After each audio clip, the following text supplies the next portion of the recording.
নির্বাচনের জন্য যেন সময়ের ব্যয় না হয় বলল শামসুজ্জামান দুদু।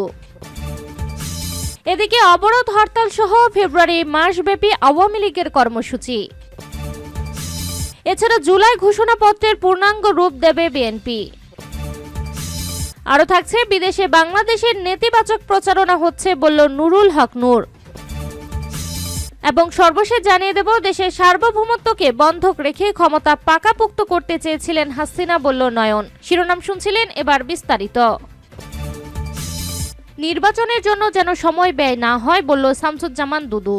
সরকারের উদ্দেশ্যে বিএনপির নেতা শামসুজ্জামান দুদু বলেন, একটি ভালো নির্বাচনের জন্য প্রয়োজনীয় সময় গ্রহণ করার যেন অতিরিক্ত সময় ব্যয় না হয়। শামসুজ্জামান দুদু বলেন, দীর্ঘ আন্দোলন সংগ্রাম করে স্বৈরাচারের পতন ঘটিয়ে ফ্যাসিবাদকে তাড়িয়ে বাংলাদেশ এখন জঞ্জালমুক্ত হওয়ার পথে রয়েছে।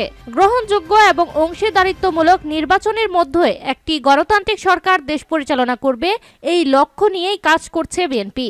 জেলা বিএনপির সভাপতি আলমগীর সরকারের সভাপতিত্বে সভায় প্রধান বক্তা ছিলেন বিএনপির রংপুর বিভাগীয় সাংগঠনিক সম্পাদক অধ্যক্ষ আসাদুল হাবিব দুলু। অবরোধ হরতাল সহ ফেব্রুয়ারি মাসব্যাপী আওয়ামী লীগের কর্মসূচি। ছাত্র জনতার গণ অভ্যুত্থানে ক্ষমতাচ্যুত হওয়ার 6 মাসের বেশি সময় পর অবরোধ হরতাল সহ ফেব্রুয়ারি মাসব্যাপী কর্মসূচি ঘোষণা করেছে আওয়ামী লীগ। মঙ্গলবার দলটির অফিসিয়াল মেইল থেকে পাঠানো এক সংবাদ বিজ্ঞপ্তিতে এই কর্মসূচি জানানো হয়। পরে আওয়ামী লীগের ফেসবুক ভেরিফাইড পেজে এটি আপলোড করা হয়, তবে এতে কারো স্বাক্ষর ছিল না।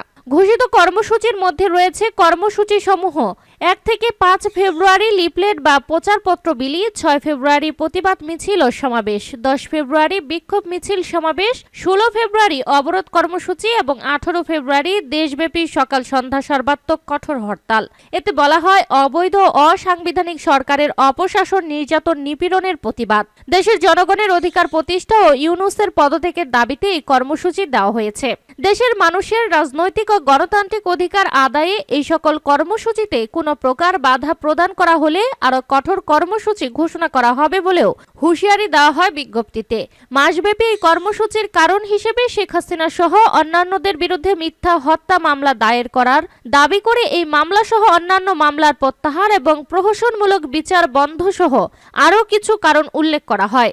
প্রেস বিজ্ঞপ্তিতে মুক্তিযুদ্ধে বিজয়ী বাংলাদেশ আজ ক্ষত বিক্ষত, রক্তাক্ত জনপদ অভিযোগ করে বলা হয়, অবৈধ অসাংবিধানিক জোরপূর্বক ক্ষমতা দখলদার, ইতিহাসের জঘন্যতম রক্তপিপাসু ফ্যাসিস্ট ইউনূস ও তার দোসরদের সীমাহীন ধ্বংসযজ্ঞ ও তাণ্ডবে 30 লক্ষ শহীদের আত্মত্যাগ এবং 2 লাখ মা বোনের সম্ভ্রমহানির বিনিময়ে অর্জিত প্রাণপ্রিয় মাতৃভূমি আজ প্রতিহিংসার দাবানলে দাউ দাউ করে চলছে। উগ্র জঙ্গিবাদের পৃষ্ঠপোষকতার দোসরদের হাটাও ও বাংলাদেশ বাঁচাও। দেশের গণতন্ত্র আজ নির্বাসিত, মানবাধিকার আজ ভূলিষ্ঠিত, গণমাধ্যমের স্বাধীনতা লুপ্ত, মুক্তিযুদ্ধের চেতনা ও মূল্যবোধ সুসম্মত। স্থায়ী কমিটি সভা, জুলাই ঘোষণাপত্রে পূর্ণাঙ্গ রূপ দেবে বিএনপি।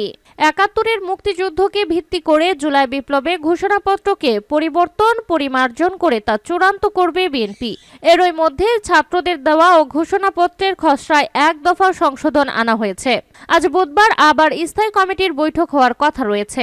এই বৈঠকে ঘোষণাপত্রে সংশোধিত খসড়া চূড়ান্ত করে পরে শরিকদের সঙ্গে আলোচনা করে ঐক্যমত্যের ভিত্তিতে সরকারের কাছে তা তুলে ধরবে বিএনপি। এছাড়া বিএনপির রমজানকে সামনে রেখে দ্রব্যমূল্য কমানো, নির্বাচন ও গণতান্ত্রিক স্থিতিশীলতা ফিরিয়ে আনতে আগামী ফেব্রুয়ারিতে কর্মসূচি দেওয়ার পরিকল্পনা নিয়েছে। গত সোমবার রাতে দলটির নীতি নির্ধারণী সর্বোচ্চ পর্যায় জাতীয় স্থায়ী কমিটির সভায় এমন সিদ্ধান্ত নেওয়া হয়। গুলশানে বিএনপি চেয়ারপারসনের কার্যালয়ে এই বৈঠকে দলের ভারপ্রাপ্ত চেয়ারম্যান তারেক রহমান লন্ডন থেকে ভার্চুয়ালি সংযুক্ত হয়ে সভাপতিত্ব করেন। বিএনপির কয়েকজন নীতি নির্ধারকদের সঙ্গে কথা বলে জানা গেছে, জুলাই বিপ্লবের ঘোষণাপত্র নিয়ে প্রশ্ন থাকলেও ছাত্রদের এই উদ্যোগকে একেবারে অগ্রাহ্য করতে চায় না বিএনপি। এজন্য ছাত্ররা ওই ঘোষণাপত্রের যে খসড়া বিএনপির কাছে পাঠিয়েছে তা নিয়ে তারা আলোচনা করেছেন। সেখানে কোনো ধরনের পরিবর্ধন আনা যায় সেগুলো নিয়ে দলের ভেতরে কাজ চলছে। বৈঠক সূত্রে জানা যায়, এতে বিএনপির নীতি নির্ধারকেরা অভিমত দিয়েছেন। খসড়া ঘোষণাপত্রে ছাত্রদের পক্ষ থেকে ৭২-এর সংবিধানের মূল নীতি বাতিলের ব্যাপারে যে কথা বলা হচ্ছে সেটি যুক্তিসঙ্গত নয়। তারা মনে করেন মুক্তিযুদ্ধই হবে বাংলাদেশের ভিত্তি। এরপরে বাংলাদেশে আরো অনেক অর্জন হয়েছে, ওগুলো রেখেই ঘোষণাপত্র তৈরি করতে হবে। এরই মধ্যে খসড়া ঘোষণাপত্র সংশোধন করেছে দলটি। আজ বুধবার জরুরি ভিত্তিতে আবারও স্থায়ী কমিটির বৈঠক হওয়ার কথা রয়েছে, সেখানে এগুলো চূড়ান্ত হবে। এরপর সংশোধনকৃত খসড়া নিয়ে যুগপথের শরিকদের সঙ্গেও আলোচনা করবে। পরে এই ইস্যু নিয়ে সরকার আলোচনা ডাকলে শরিকদের সঙ্গে ঐক্যমত্যের ভিত্তিতে তৈরিকৃত খসড়া সেখানে তুলে ধরবে বিএনপি। ছাত্রদের খসড়া ঘোষণাপত্রে বলা হয়েছে এটি 2024 সালের 5 আগস্ট থেকে কার্যকর বলে ধরে নেওয়া হবে। তবে বিএনপির নীতি নির্ধারকেরা বৈঠকে বলেছে এটা এভাবে দেওয়ার কোনো সুযোগ আছে বলে মনে করে না, এটা অপ্রয়োজনীয়। এটাকে ডিক্লিয়ারেশন ঘোষণা আকারে দিতে হবে, আর যখন এটা নিয়ে রাজনৈতিক ঐক্যমত্য হবে তখন এটা ঘোষিত হয়েছে বলে গণ্য হবে। বিদেশে বাংলাদেশের নেতিবাচক প্রচারণা হচ্ছে বলল নুরুল হক নূর। বিদেশে নেতিবাচকভাবে তুলে ধরা হচ্ছে যে দেশে মৌলবাদের উত্থান হচ্ছে বলে মন্তব্য করেছে গণ অধিকার পরিষদের সভাপতি নুরুল হক নূর। নুরুল হক নূর বলেন, চলচ্চিত্রের নায়িকা মেহজাবিন চট্টগ্রামে শোরুম উদ্বোধন করতে গিয়েছেন, সেখানে তৌহিদি জনতার ব্যানারে নাকি তা করতে দেয়নি। পরিমণিও নাকি কোথাও শোরুম উদ্বোধন করতে গেছেন, সেখানেও নাকি বাধা দেওয়া হচ্ছে। দুটো ছোট ঘটনা হলেও এর প্রভাব বেশি। বিদেশে নেতিবাচকভাবে তুলে ধরা হচ্ছে যে এখানে মৌলবাদের উত্থান হচ্ছে, ইসলামপন্থীরা ক্ষমতায় আসবে। তৌহিদি জনতার ব্যানারে কে কখন দাঁড়ায় কিছুই বলা যায় না। গোয়েন্দারাও তৌহিদি জনতার নামে কাউকে মাঠে নামাতে পারে, কারণ এই ধরনের পরিস্থিতিতে ষড়যন্ত্র চলবে। যত দ্রুত সম্ভব নির্বাচিত সরকারের হাতে ক্ষমতা তুলে দেওয়া যায় ততই ভালো হবে। দেশের সার্বভৌমত্বকে বন্ধক রেখে ক্ষমতা পাকাপোক্ত করতে চেয়েছিলেন হাসিনা বলল নয়ন। বাংলাদেশের স্বাধীনতার সার্বভৌমত্বকে বন্ধক রেখে শেখ হাসিনা ক্ষমতা পাকাপোক্ত করতে চেয়েছিলেন বলে অভিযোগ করেছে জাতীয়তাবাদী যুবদলের সাধারণ সম্পাদক নুরুল ইসলাম নয়ন। নুরুল ইসলাম নয়ন বলেন, গত 16 বছরে শেয়ার বাজারে 32 লাখ যুবকের স্বপ্ন ভঙ্গ হয়েছে।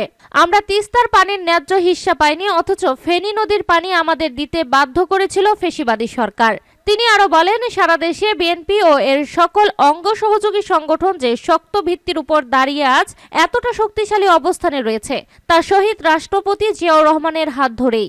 আর তার অবর্তমানে বিএনপির ভারপ্রাপ্ত চেয়ারম্যান তারেক রহমানের নেতৃত্বে আজ সারা দেশের সকল নেতাকর্মী ঐক্যবদ্ধ এবং সুসংগঠিত। নেতাকর্মীদের উদ্দেশ্যে যুবদলের সাধারণ সম্পাদক বলেন, পাশের লোকটি ভালো আছে কিনা একজন নাগরিক হিসেবে তা দেখা আমাদের প্রত্যেকেরই দায়িত্ব ও কর্তব্য। আপনি শুধু নিজে ভালো থাকলেই হবে না, আপনার পাড়া প্রতিবেশী, আত্মীয় স্বজন, বন্ধু বান্ধব তারা ভালো আছে কিনা সেটা দেখা আমাদের প্রতিটি নাগরিকের কর্তব্য। এ সময় কোনো প্রকার লুটপাট, চাঁদাবাজি, দখলদারিত্ব করলে এবং দলের সুনাম ক্ষুণ্ণ হয় এমন কাজে জড়িয়ে পড়লে কাউকে ছাড় দেওয়া হবে না বলেও কঠোর হুঁশিয়ারি দেন যুবদলের এই নেতা। নয়ন বলেন, বাংলাদেশের মানুষ তাদের ভোটাধিকার থেকে দীর্ঘদিন ধরে বঞ্চিত রয়েছে, যার ফলে দেশে গণতান্ত্রিক প্রতিষ্ঠানগুলো স্থবির হয়ে পড়েছে। গণতন্ত্রকে চলমান রাখতে অবিলম্বে নির্বাচন প্রয়োজন। তাছাড়া দেশে এখনো পতিত আওয়ামী লীগের প্রেতাত্মারা ঘাপটি মেরে আছে। কাজেই সংস্কারে বেশি বিলম্ব হলে তারা ফের মাথাচাড়া দিয়ে উঠবে। এজন্য সরকারকে বলবো, নির্বাচনমুখী প্রয়োজনীয় সংস্কার শেষে দ্রুততম সময়ে নির্বাচন দিন। বিএনপির ভারপ্রাপ্ত চেয়ারম্যান তারেক রহমানের নেতৃত্বে আগামীতে যে কোনো আন্দোলন সংগ্রামে ঐক্যবদ্ধ থাকতে সকল নেতাকর্মীর প্রতি আহ্বান জানান তিনি। এ সময় ভোলা, চরফ্যাশন, মনপুরা বিএনপি এবং অঙ্গ সহযোগী সংগঠনের বিভিন্ন পর্যায়ের নেতাকর্মীরা উপস্থিত ছিলেন।